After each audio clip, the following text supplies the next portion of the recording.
प्यारे दर्शकों नमस्कार। तारीख है आज 25 दिसंबर 2025, दिन वीरवार, हिंदी तिथि पौष माह शुक्ल पक्ष पंचमी। आइए नजर डालते हैं हमारे प्यारे राज्य हिमाचल प्रदेश की तमाम बड़ी खबरों पर। वीडियो शुरू करने से पहले कमेंट बॉक्स में जय हिंद लिखकर हमें सपोर्ट करें। तो चलिए शुरू करते हैं। ग्राउंड लेवल से ग्लोबल स्तर तक हिमाचल में खेलों को दिया जा रहा बढ़ावा। मुख्यमंत्री सुखविंदर सिंह सुक्खू ने कहा कि खेलों को बढ़ावा देना राज्य सरकार की सर्वोच्च प्राथमिकताओं में शामिल है। उन्होंने कहा कि खेल प्रतिभाओं को बढ़ावा देने के लिए सरकार आधुनिक सुविधाएं, पुरस्कार राशि, बेहतर डाइट मनी और रोजगार के अवसर सृजित कर रही है ताकि युवा खेलों की ओर प्रोत्साहित हों। मुख्यमंत्री ने कहा कि युवाओं की ऊर्जा का सकारात्मक दिशा में उपयोग किया जा रहा है ताकि वो सामाजिक बुराइयों से दूर रहें। बेहतर पुरस्कार राशि और रोजगार के अवसर जैसे प्रोत्साहनों से युवा खेलों की ओर आकर्षित हो रहे हैं। मुख्यमंत्री ने कहा कि वर्तमान सरकार खेल गतिविधियों को विस्तृत स्तर पर बढ़ावा दे रही है, जबकि पूर्व सरकार ने इस क्षेत्र की अनदेखी की। उन्होंने कहा कि उत्कृष्ट खिलाड़ियों के लिए रोजगार में 3% खेल कोटा निर्धारित किया गया, जिसके तहत वर्ष 2024 से अब तक 99 खिलाड़ियों को सरकारी नौकरी दी गई है। डिजिटल इंडिया के नक्शे पर चमकेगा हिमाचल, उद्योग मंत्री बोले। ग्रीन मोबिलिटी से एआई तक फोकस। हिमाचल प्रदेश पारंपरिक उद्योगों के साथ साथ भविष्य की तकनीकों और उभरते क्षेत्रों में मजबूत कदम बढ़ा रहा है। इसको लेकर स्टार्टअप को साथ जोड़ते हुए उद्योग विभाग शिमला के रिश्तेदार पर 3 से 5 जनवरी तक हिम MSME फेस्ट 2026 का आयोजन कर रहा है। इसमें पारंपरिक हिमाचली उत्पादों को महत्व दिया जा रहा है। उद्योग मंत्री हर्षवर्धन चौहान ने बताया कि राज्य में औद्योगिकीकरण को नई गति देने के लिए सरकार ने ग्रीन मोबिलिटी, रक्षा उत्पादन, फार्मा, डेयरी, खाद्य प्रसंस्करण, आर्टिफिशियल इंटेलिजेंस, इलेक्ट्रॉनिक चिप्स और डेटा सेंटर जैसे क्षेत्रों को प्राथमिकता सूची में शामिल किया। सरकार की रणनीति उद्योग लगाने के साथ स्थायी विकास, रोजगार सृजन और तकनीकी आत्मनिर्भरता की दिशा में एक दीर्घकालिक दृष्टिकोण को दर्शाती है। आसमान से जब भी बरसी आफत, सर्दी में तब पड़ा सूखा। हिमाचल में 70 दिनों से नहीं बरसी बारिश की एक भी बूंद। आसमान से जब बारिश आफत बनकर बरसी तब सर्दी में सूखा पड़ा। वर्ष 2023 में बारिश आपदा बनकर आई और सब बहा ले गई। जब मौसम सर्दी का आया तो आसमान सूखा रह गया। यही हाल इस बार भी है। जुलाई से लेकर अगस्त तक खूब आपदा बरसी और अब सर्दी बिन बारिश सता रही है। हिमाचल में दिसंबर अब तक का सबसे ड्राई मंथ बन गया। 70 दिनों से आसमान सूखा पड़ा है, न बारिश और न बर्फबारी। हालांकि लाहौल और किन्नौर जैसी इस जिलों में ऊंची चोटियों पर हल्की बर्फबारी जरूर हुई, लेकिन बीते वर्षों के मुकाबले ये ना के बराबर है। HRTC पेंशनर्स को नहीं मिली पेंशन, कैसे चलेगा घर का खर्च।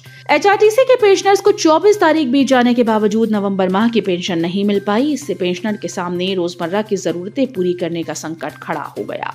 पेंशनर का कहना है कि पेंशन समय पर नहीं मिल रही है, ऐसे में बिना पेंशन घर कैसे चलेगा, दवाइयों और राशन का खर्च कहां से आएगा।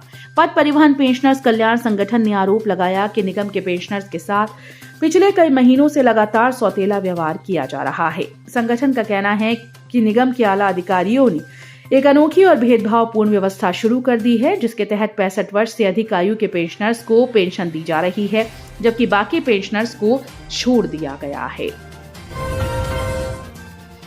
धाराशिल जंगल में भेड़ बकरियां चराने गए भेड़पालक पर भालू ने किया हमला।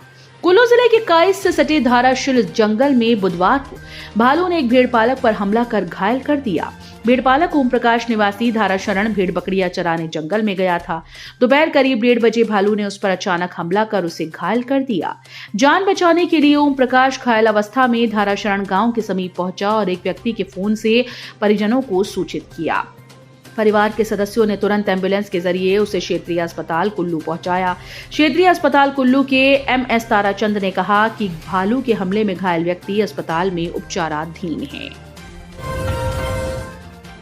तो मुझसे सिर्फ 4 साल बड़ा, शिमला IGMC में डॉक्टर मरीज के बीच हाथापाई से पहले का वीडियो। हिमाचल प्रदेश के IGMC शिमला में डॉक्टर व मरीज के बीच मारपीट मामले का एक और वीडियो सामने आ गया।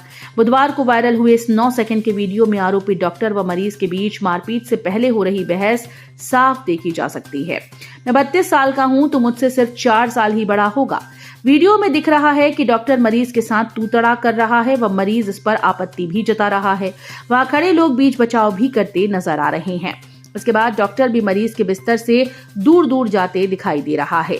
इसके बाद अचानक आईजीएमसी अस्पताल के वार्ड में ऐसा क्या हुआ कि नौबत मारपीट तक आ गई, इस बात का खुलासा पुलिस की जांच में होगा।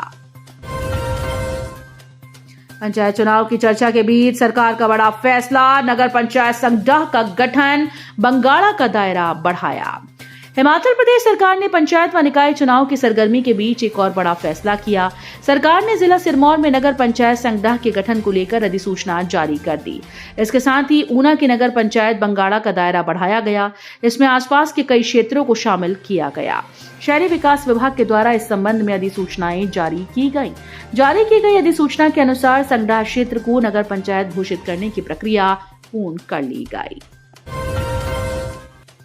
ऊना की दिलवा सहकारी सभा में करोड़ों रुपए के गबन मामले में पूर्व प्रधान गिरफ्तार, 2 लोगों पर है आरोप। हिमाचल प्रदेश के जिला ऊना में उपमंडल अंब के तहत दिलवा सहकारी सभा में हुए करोड़ों रुपए के गबन के मामले में पुलिस को एक और सफलता हाथ लगी। मामले में 3 महीने से फरार चल रहे आरोपी तत्कालीन उप प्रधान अर्जुन सिंह को पुलिस ने गिरफ्तार कर लिया। जानकारी के मुताबिक अर्जुन सिंह गिरफ्तारी से बचने के लिए लगातार भूमिगत था। उसने उच्च न्यायालय में भी जमानत याचिका दायर की थी, जिसे न्यायालय ने खारिज कर दिया था। मनरेगा का नाम बदलने पर बिफरी यूथ कांग्रेस, नाहन में फूका केंद्र सरकार का पुतला। जिला मुख्यालय नाहन में बुधवार को यूथ कांग्रेस के कार्यकर्ताओं ने मनरेगा योजना का नाम बदलने के विरोध में जोरदार प्रदर्शन किया। केंद्र सरकार की नीतियों से नाराज यूथ कांग्रेस के कार्यकर्ताओं ने सड़कों पर उतरकर सरकार के खिलाफ जमकर नारेबाजी की और पुतला भी फूका। हेरिटेज ट्रैक पर रेलवे और जिला प्रशासन की बड़ी कार्रवाई, सुरंग नंबर 35 से हटाई गई 40 अवैध झुग्गियां। रेलवे और जिला प्रशासन की संयुक्त टीम ने बुधवार को सोलन के हेरिटेज रेलवे ट्रैक पर बड़ी कार्रवाई करते हुए सुरंग नंबर 35 के ऊपर और आसपास अवैध रूप से बसाई गई करीब 40 झुग्गियों को हटा दिया। रेलवे बोर्ड पिछले काफी समय से यहां हो रहे अतिक्रमण से परेशान था। बार बार नोटिस देने के बावजूद झुग्गियां हटाई नहीं जा रही थी, बल्कि उनकी संख्या लगातार बढ़ती जा रही थी। हिमाचल हाईकोर्ट में आउटसोर्स भर्तियों की याचिकाओं पर शुरू होगी अंतिम सुनवाई। हजारों नियमित पदों के खिलाफ हुई है भर्ती। हिमाचल प्रदेश हाईकोर्ट ने सरकारी व अर्ध सरकारी विभागों सहित निगमों और बोर्ड में आउटसोर्स भर्तियों के खिलाफ दायर याचिकाओं पर 30 दिसंबर से अंतिम सुनवाई शुरू करने के आदेश दिए। मुख्य न्यायाधीश गुरमीत सिंह संधावालिया व न्यायाधीश जियालाल भारद्वाज की खंडपीठ के समक्ष इस मामले पर आंशिक तौर पर सुनवाई हुई। चरस की खेप फेंककर चरस तस्कर फरार। भुंतर में चरस की खेप रैन शेल्टर में फेंककर एक तस्कर फरार हो गया। पुलिस को मौके से 1.100 किलोग्राम चरस मिली है। ये चरस वहां किसने रखी, इसका पुलिस पता लगा रही है। पुलिस ने मादक पदार्थ अधिनियम के तहत मामला दर्ज कर छानबीन शुरू कर दी है। पुलिस के अनुसार गश्त के दौरान बड़ा भूइन में रेन शेल्टर में एक थैला बरामद हुआ। इस थैले को खोलने पर 1.100 किलोग्राम चरस बरामद हुई।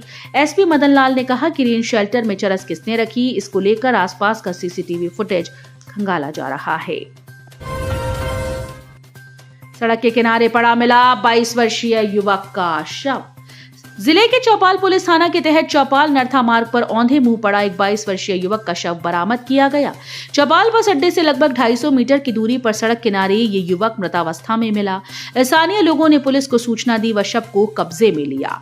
मृतक की पहचान उसकी माता रमा देवी द्वारा सुनील कुमार पुत्र गरीबू राम निवासी गांव रुईजा नावड़ी डाकघर पुलबाहल तहसील चौपाल के रूप में की गई। तो ये थी आज की फटाफट खबरें। हम मिलेंगे अगले बुलेटिन में, तब तक के लिए धन्यवाद। जय हिंद।